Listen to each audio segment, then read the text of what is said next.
Yo mga idol, time check tayo 11:20. Yan, medyo malakas na po yung sikat ng araw sa ating solar panel. Yan po ay tatlong 200 watts Jinko Tiger Neo. Yan, check natin yung controller kung ilan po yung harvest.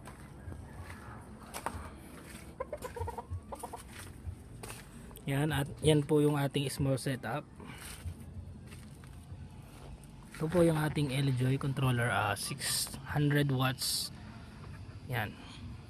Yung setting po natin ay 14.4 dahil po tayo ay naka-live PO4. Yan, yung harvest natin ngayon mga idol ay 32 amperes.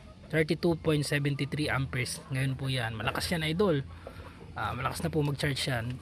Yung PV voltage natin naglalaro siya sa 55 voltage. Battery voltage 14.1. Yan. Mamaya idol titingnan natin pagka mag-load na tayo pala. Ano natin ang load niyan. Lalagyan na natin sa next video. Okay, thank you.